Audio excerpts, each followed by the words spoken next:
He thanked the caterers, the florists, the janitor who emptied the trash bins at the community centre. Then he moved on to his business partners, his wife's yoga coach, even the sound technician who tested the microphone that morning. He raised a glass and said, "We couldn't have done this without you." But not a single word about me, not a glance, not a pause. I was sitting right there in the same room I helped build with my late husband's savings. The name on the building used to be mine. Now not even a seat at the table came with it. I sat in the last row near the back exit where the heaters barely reached. My coat stayed buttoned and I kept my gloves on, pretending I liked the view of the courtyard. Most of the guests faced the stage, their faces warm under string lights and well-rehearsed speeches. I watched Elliot, my only son, stand tall at the podium, glowing in his charcoal blazer, like he belonged to some magazine cover. He always did know how to look presentable. The event was his Christmas celebration. Technically, it was a holiday thank you party for contributors to the Gelman Heritage Centre, the very building we stood in. I remembered when this place was just sketches and hopeful talk over Harold's hospital bed. He wanted a community hub, something educational, long-lasting. Elliot took the idea, ran with it, and now I was just a footnote, if that. He spoke well. He always did. Years of presenting at fundraisers had polished his tone to something confident but modest. He knew how to charm a room. That night, he thanked a long list of people. He turned his body slightly with each new name, hand gestures perfectly timed. It was a dance of gratitude, smooth and rehearsed. When he mentioned the architect, I felt something tighten in my chest. When he praised the committee members, it twisted. And when he said, "This vision could never have come to life without the support of so many dedicated souls," I waited. A pause, perhaps, a smile toward me. Nothing.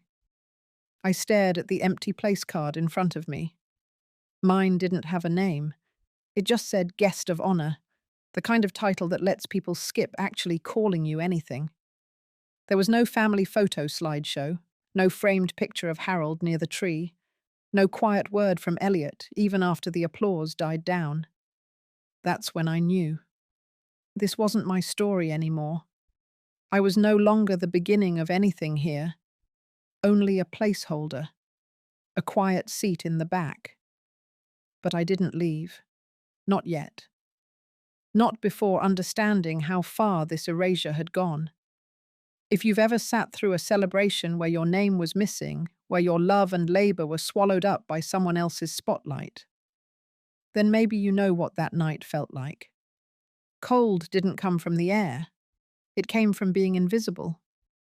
The gifts were handed out after dessert. The servers came around with trays of brandy-soaked bread pudding and fresh coffee, and Elliot clapped his hands to quiet the room. His voice lifted easily over the low hum of conversation. He said he had a little surprise, just a token of appreciation for those who made this year unforgettable. One by one, the boxes came out, each wrapped in silver foil, tied with thick velvet ribbon. The woman beside me unwrapped a leather-bound journal with her initials embossed in gold. The couple across the table got a handmade ornament set crafted by a local artist. Someone let out a small laugh when they pulled out a monogrammed cashmere scarf. Each gift was curated, personal. You could tell a team had spent time thinking through every detail. When the box came to me, it was smaller than the rest. Lighter, too. I untied the ribbon and opened the lid to find a tin of chamomile tea. Mass market brand. The kind you grab off the end cap at the grocery store when you forgot someone on your list. No note, no name. Just a label that read, "Soothing Blend." I held it in my hands for a moment, waiting. Maybe there had been a mistake. Maybe another box was coming. But then Elliot caught my eye and smiled. Not a warm, grateful smile. More like a passing glance. He turned his attention back to the room and raised a toast. To community. To growth. To legacy.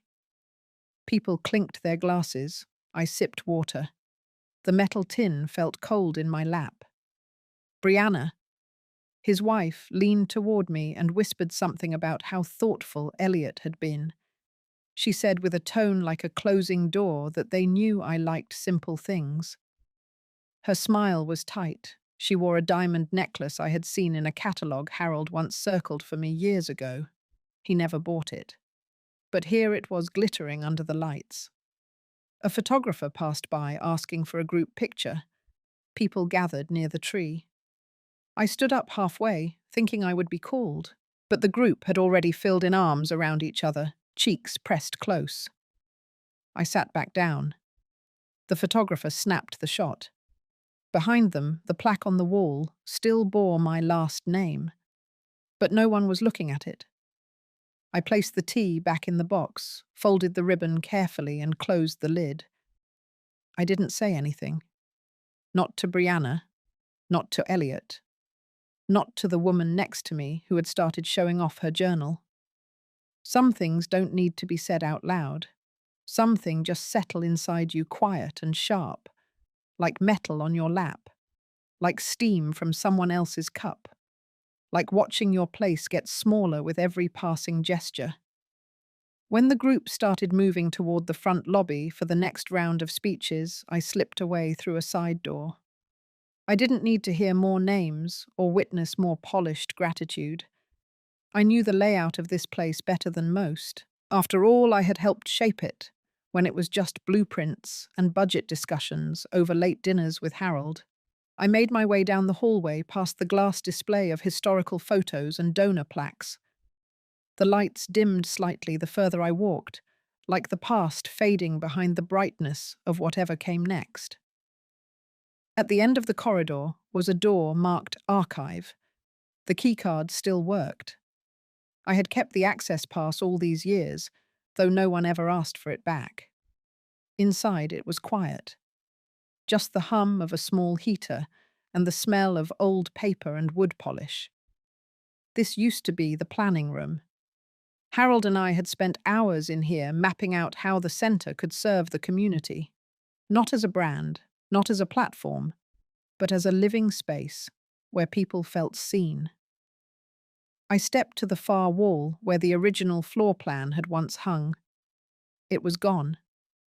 In its place was a large glossy poster showing the upcoming renovations.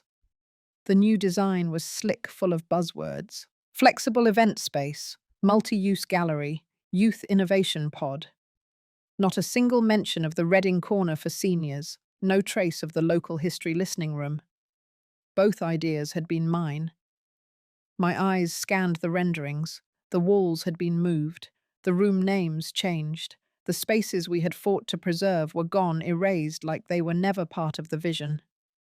At the bottom corner in small print, it read, Gelman Heritage Centre, sponsored by the Elliot Gelman Foundation. I felt a rush of something that was not quite anger but had the same weight. I leaned closer, looking at the stylized floor plan, and spotted a small square marked reserved storage. That used to be the room where Harold and I held private reading sessions for veterans and teachers. Now it was just a storage unit. A file box sat on a side table near the window. Inside were copies of brochures and recent board meeting notes. I picked one up and skimmed through the minutes. Words like asset leverage and brand alignment jumped off the page. In the closing remarks, Elliot had suggested removing outdated legacy language to reflect the current direction. I closed the folder slowly and sat down in the corner armchair, the one Harold used to nap in after long meetings. The fabric was worn smooth on the arms. I ran my hand along the edge and let the silence stretch. There was no confrontation, no outrage, just that slow, familiar ache of watching something you built become something else entirely, of watching your fingerprints be wiped clean, of realizing your name had become an inconvenience in the story now being told. I stayed in that room for a while. I don't know how long. Long enough to hear the last round of applause echo down the hallway. long enough to feel the weight of erasure settle into my bones. The invitation came through a text message the next morning. Just a short line from Elliot asking if I was free for brunch. He said there was something he wanted to run by me. I stared at the message longer than necessary before replying. I said yes. We met at a place downtown. Newer spot, neutral colours, smooth jazz, and locally sourced menus. The kind of restaurant where people wore scarves indoors and the servers recited ingredients like poetry. Elliot had already ordered coffee when I arrived. He stood to greet me, kissed my cheek, then gestured for me to sit. Always polite, always polished. He started with small talk, asked if I got home okay, said the turnout at the party had exceeded his expectations. Then he thanked me for coming, said it meant a lot to have me there. I nodded. I didn't say much. I let him talk. Then he shifted. Said he'd been thinking a lot about the next phase for the centre. That momentum was building and investors were interested. But in order to grow, certain things had to be streamlined. Legal structures, public messaging ownership. He reached into his coat pocket and placed a folder on the table. Said it was just a draft. Nothing final. Just something to think about. The top page had my name on it. Legal language I didn't care for. Transfer of administrative rights. Revision of founding titles. A quiet erasure disguised as optimization. He said this would help attract more grants, that boards were more comfortable working with one centralized name. He reminded me that I was retired, that I had already given so much, and that of course I'd still be listed somewhere.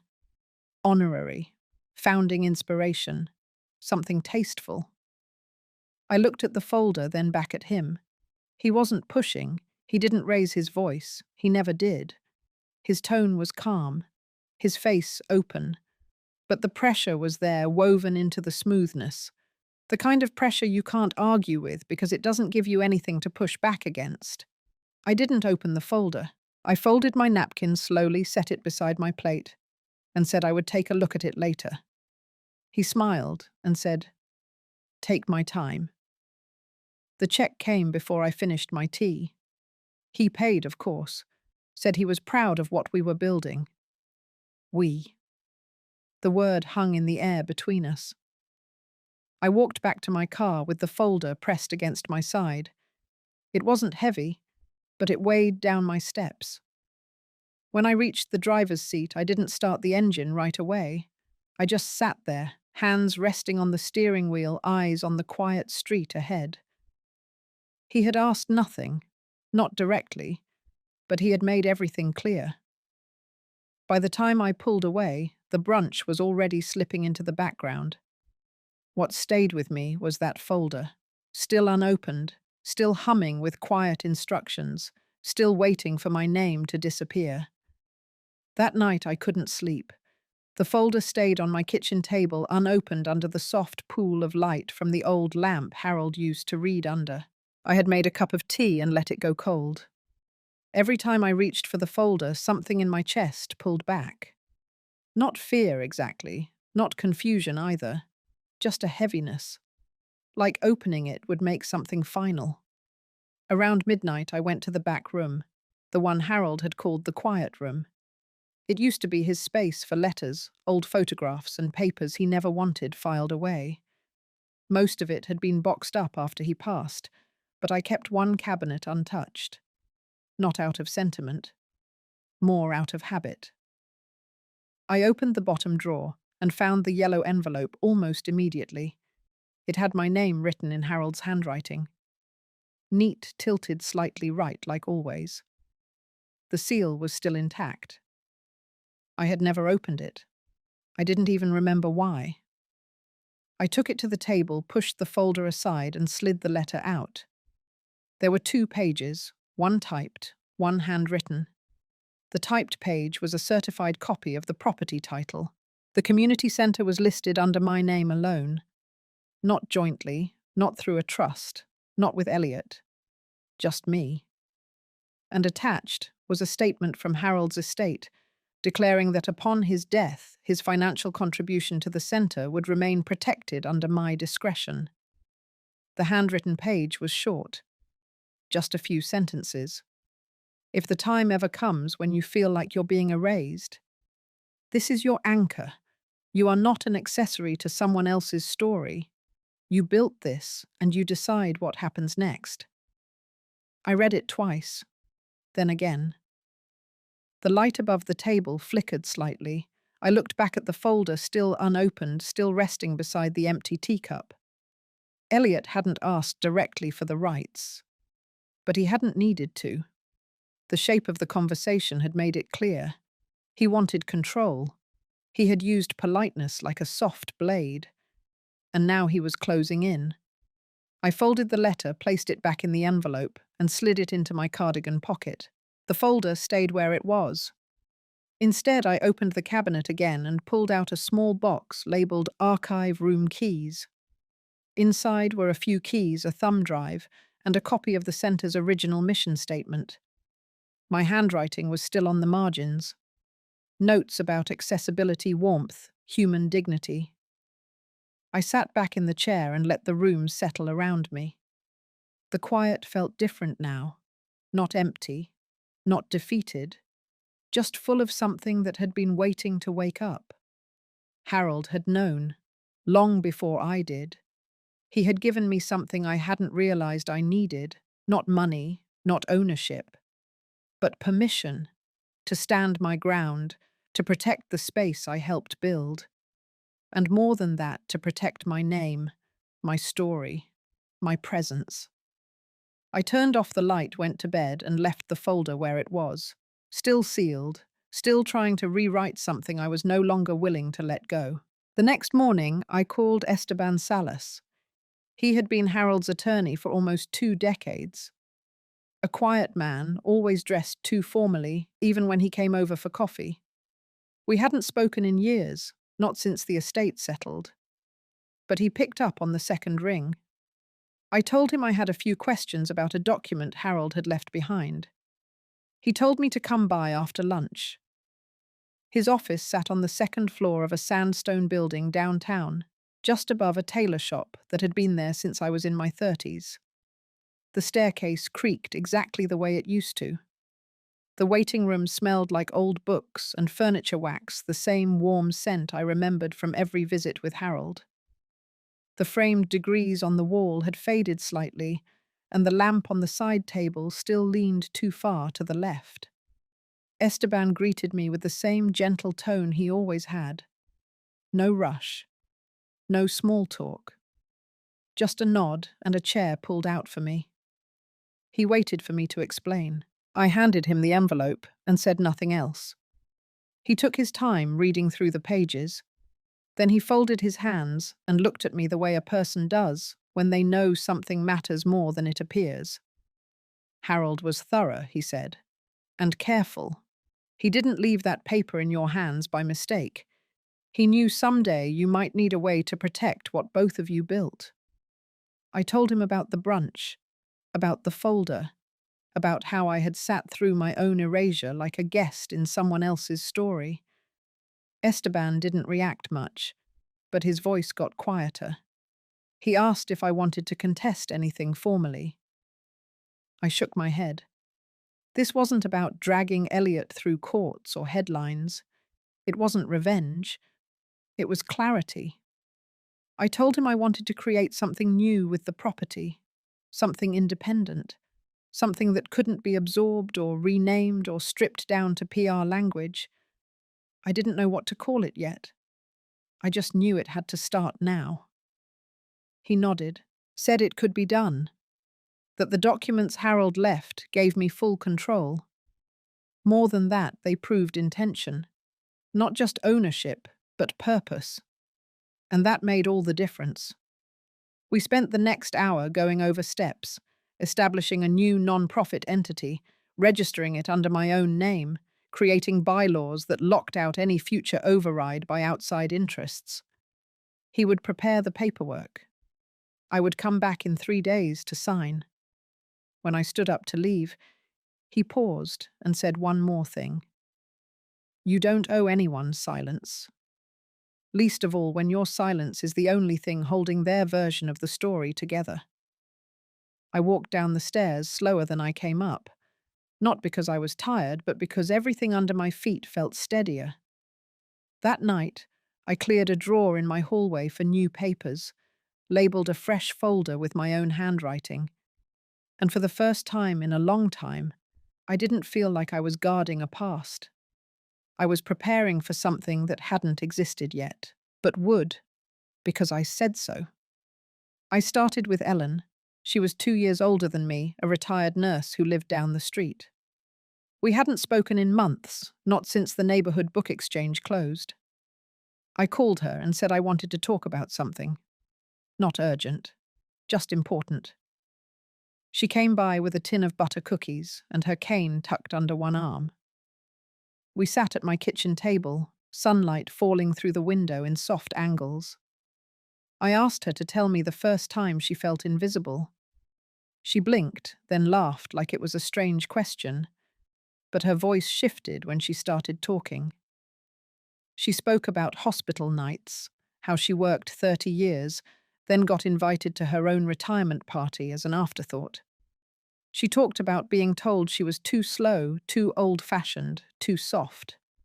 She remembered patients who held her hand and whispered things no one else ever heard. By the time she finished, we had gone through 2 cups of coffee and a dozen years of buried memory. I wrote down everything, not to publish, not to frame, just to keep. Something told me that stories left untold began to fade from the people who carried them. I didn't want that for Ellen. The next day, I called Margaret, then Deborah, then Irene.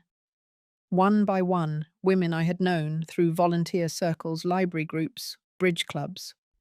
Women who had held entire families together, held jobs through grief and war, then quietly slipped into corners no one looked at anymore. They came with folders and boxes and voice recorders. Some came with nothing but the willingness to sit and speak.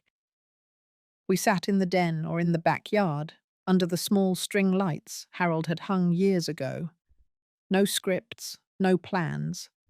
Just a question I didn't have to ask more than once. They remembered when their husbands died, when their names disappeared from church bulletins, when their opinions stopped being asked at dinner tables, when children who once clung to their legs now barely remembered birthdays. I didn't interrupt. I listened. I wrote. And when they cried, I didn't fill the space.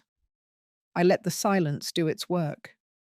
I created folders for each of them, labeled by hand, their names on the outside, their words on the inside. Each story sat on my shelf like a spine returned to alignment.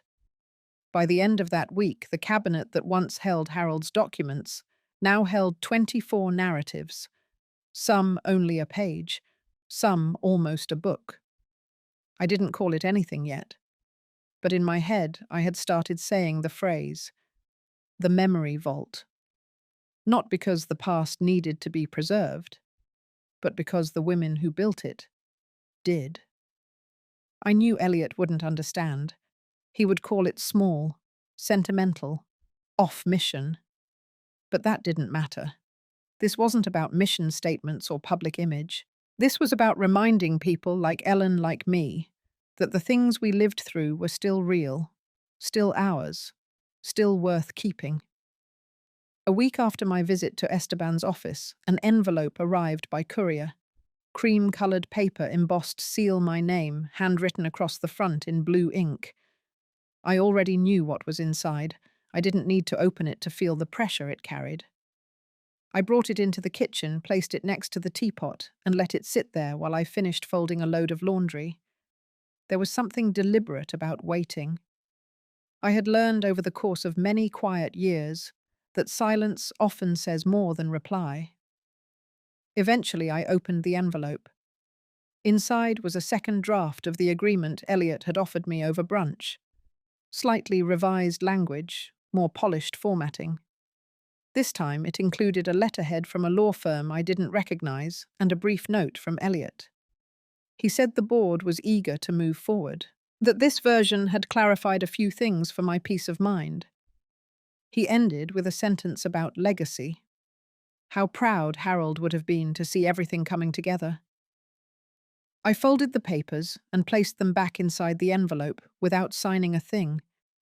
Instead, I went to the living room, opened the small file cabinet beneath the bookshelf, and pulled out the first batch of transcribed stories. Ellen's, Margaret's, Irene's. Their words typed and printed still carried the weight of each woman's voice. I reread the opening paragraph of Ellen's file and felt something settle. Not just certainty, something closer to direction. I selected 3 of the shorter transcripts and walked down to the mailbox 2 blocks away. The local newspaper still accepted submissions for their Sunday feature series. I had clipped stories from that section for years. The theme had always been community voices, so I sent 3 of them. No name, no bio. Just the words and a note that these were parts of a larger memory project. I didn't expect a reply. Back home, I began scanning the other transcripts, storing copies on a flash drive, and labeling folders with more intention. By the end of the day, I had written a mission statement. 1 paragraph clear and quiet. It read, "The Memory Vault is a living archive created to preserve the voices of women whose lives shaped communities but were never documented. It exists to record what would otherwise be forgotten." I printed it and pinned it above my desk. That night I drafted a simple email to Esteban. I told him I would like to proceed with the non-profit registration, using that statement as our guiding purpose. I also asked him to prepare a legal response declining Elliot's proposal in full. I didn't send a message to Elliot. There was no need. He would hear soon enough through the channels he respected more than conversation. At dusk, I returned to the kitchen. The teapot was still warm. I poured a cup, took the envelope with the contract, and placed it in the drawer beneath the sink. Not torn, not burned, just put away like a version of the story that no longer applied, like something edited out for the sake of clarity. The community meeting was held on a Thursday evening just before the holidays. The center was dressed for the occasion. White lights strung around the main entrance, a wreath on every door, tables lined with programs printed in navy ink and folded neatly. Elliot stood near the podium greeting guests as they walked in his smile-steady suit, pressed sharp at the shoulders. I arrived early but stayed in the back. I took a seat near the coat rack far enough to observe close enough to be ready. No one looked in my direction. Maybe they thought I was someone's aunt, or a retired librarian tagging along. Either way, it gave me the quiet I needed. The meeting opened with updates about construction, upcoming events, community partnerships. Elliot spoke with the same ease I had heard all my life. Every word calculated to sound sincere. When he introduced the new strategic vision, the room leaned in. A slide appeared behind him projecting a sleek mock-up of the expansion. Rebranded signage, new programming, partnerships with larger institutions, all tied to what he called the next chapter. Then he began listing the names of the Leadership Council: donors, designers, project leads. He paused, looked around the room and said they were honored to build on the foundations set by those who came before. Not once did he say my name. Before the next slide could appear, I stood. Not abruptly, not in protest, just enough that people noticed. I walked toward the front and stopped beside the edge of the stage. Elliot's eyes met mine. His smile didn't falter, but I saw the shift in his shoulders. A small, almost imperceptible bracing. I didn't ask for the microphone. I didn't raise my voice. I reached into my bag and pulled out a folder. Inside was the deed, the non-profit charter, the mission statement. I handed them to the meeting coordinator, who looked confused but took them anyway. I said only one thing, clear and calm. This space is being restructured. Effective immediately, its purpose and ownership fall under the charter enclosed. The name has been restored. Its mission has been clarified. There will be no further branding changes or transfers. Then I stepped aside and returned to my seat. No gasps, no murmurs. Just a long moment where the room seemed to forget how to move. Elliot lowered his hands. He didn't speak. The coordinator began flipping through the papers, scanning quickly, lips moving silently across each line. A woman in the second row, someone I didn't know, leaned forward slightly. The man next to her whispered something and nodded toward me. And just like that, the room shifted. Not in noise, in atmosphere. The meeting didn't continue. At least not the way it was planned. Elliot stepped down from the stage. The lights dimmed as the projector turned off. People stood unsure of what to say or where to go. I left through the side door. Outside, the air was colder than it had been all week. I pulled my coat tighter and walked down the sidewalk, not quickly, not triumphant, just steady. What had needed to be said was now part of the record, not just in paper, in presence, in a turn. The article appeared 2 Sundays later. It wasn't front page, just a modest placement near the center under the section called Community Profiles. But the headline stopped me cold. The Woman Who Remembered. The subheading spoke of legacy quiet resistance and a project unfolding in the corners of a city too quick to forget. There were no photos, no interview quotes, just an overview of the memory vault and how a retired woman unnamed in the article had begun gathering oral histories of overlooked women in her neighborhood. They used the phrase quiet reclamation. I cut the page clean and slid it between the pages of Harold's dictionary, not because I needed to keep it, but because some things deserve to be marked. That morning, my phone rang 4 times. I didn't answer the first 3. The 4th came from a number I didn't recognize. I let it go to voicemail. The voice on the recording was young, shaky, but kind. She said her name was Becca and that she thought I knew her mother. She came by the next afternoon. Becca stood on my porch in a green jacket, too thin for the weather, holding a reusable grocery bag full of papers and cassette tapes. Her eyes looked like someone I used to know. Her mother's name was Teresa. I remembered her. We had worked together on a school fundraising committee back in the 90s. She had been bright, relentless, and full of ideas. And then she disappeared, moved away, married someone in another state, never returned. Becca told me her mother had passed 3 years ago. She found the tapes while cleaning out her grandmother's house. She had no idea what they were, but one of them was labeled in her mother's handwriting for Loretta. Memory session draft. She asked if she could leave them with me. I nodded. After she left, I brought the bag inside and played the tape. The voice that came through was rough with age, but unmistakably Teresa. She told stories I had forgotten. She spoke about her father's store, her first job, the time she almost quit school to take care of her siblings. And near the end, she said something I wasn't prepared for. She said, "If you're listening to this, it means you're still doing the work. I hope you remember me. I hope I mattered enough to be part of it." I paused the tape and sat very still. Outside, the sky had turned the color of brushed silver. The street was empty. The bare branches of the trees cast long shadows against the windows. I stayed there until the light began to shift again, holding the tape in one hand and my breath in the other.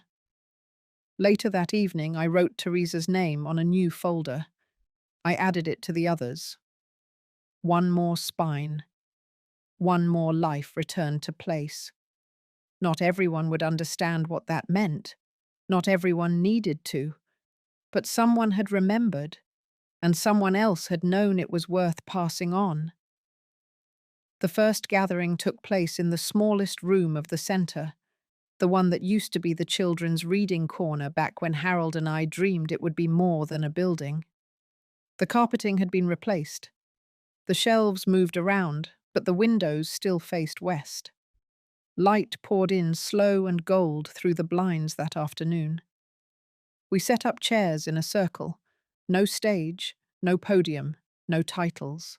Just folding chairs and a low table in the middle, with a pot of coffee, a stack of paper cups, and a tin of sugar cookies someone brought. There were 12 of us. Women from different parts of town, different backgrounds, most of them older than 60. Some arrived in silence, others chatted as they found a seat. I didn't prepare a speech. I welcomed them simply and explained that this was a space for stories, not interviews, not performances, just space. One woman Ruth shared first. She spoke about the time she spent teaching at a rural school no one remembered, how she used to bring extra food in her purse because half her students came hungry. Another woman, Patrice, talked about raising 4 children while caring for her mother, and how no one ever asked how she managed. A third woman, Helen, pulled a photograph from her wallet and passed it around. Her story came out in fragments. We waited through each pause. I sat and listened. I took notes when they allowed it. Most of the time, I kept my hands in my lap and my eyes steady. I didn't comment. I didn't shape the stories or interrupt. The silence between their sentences was just as important as the words themselves. We stayed for almost 2 hours. No one looked at the clock. No one took photos. No one asked what would happen with the recordings or where this would be published. That wasn't the point. Before they left, a few women lingered. Some helped clean up. One woman, Darlene, who had barely spoken during the circle, touched my shoulder lightly as she walked past. Her hand was soft. She said nothing, but her eyes held something whole, something grateful. When the room emptied, I remained for a few minutes longer. I didn't feel the need to rush. I looked at the chairs still arranged in that quiet circle, and I realized that was all I had ever wanted. A place where nothing needed to be defended. A place where people could speak without having to prove they mattered. The sun had dipped lower by then. The gold light on the floor had turned orange. I turned off the lights, shut the door behind me, and walked the length of the hallway without a sound. The center felt different now, not just because of ownership, but because it had remembered its purpose. I never changed the name of the center again. I didn't add mine back to the building or carve it into a new plaque. I didn't commission a mural or build a wing in my memory. That wasn't what I came back for. The story didn't need to be rewritten, it just needed to stop being erased. I kept coming every Thursday, sometimes to organize papers, sometimes to unlock the door for someone who wanted to leave behind their voice. Other days I came just to sit in the second room on the right, where the light always fell quiet on the floor. I kept the lights low and the chairs in a circle. The archive grew slowly, a folder at a time. Most of the women came and went without fanfare. Some returned with baked goods, or old newspaper clippings, or cassette tapes from decades past. They never asked what I was building. I think they knew it was more than an archive. It was a way back into their own names. One afternoon in early spring, I sat alone by the window with a pen in hand, a blank page before me. I wasn't writing a statement or a record. I just wrote what I needed to remember. You don't need permission to be seen. That sentence sat there for a long time. Then I closed the notebook and tucked it between 2 volumes of stories. I didn't label it. I didn't need to. Outside, the trees were beginning to green again. Not fully, but enough to make you believe in something starting. I locked the front door behind me and walked slowly to my car. Nothing dramatic happened after that. No big speech, no viral article. Just a steady continuation of something quiet. Something true. And that, I think, was enough. If you've ever felt like your story was too small to matter, or that your voice was overlooked in rooms you helped build, maybe this reminded you of something true. I'd love to know what part of Loretta's journey stayed with you the most. You can share your thoughts in the comments, or simply take a quiet moment for yourself. Because sometimes being heard starts with knowing you were never truly silent. Hoi ChatGPT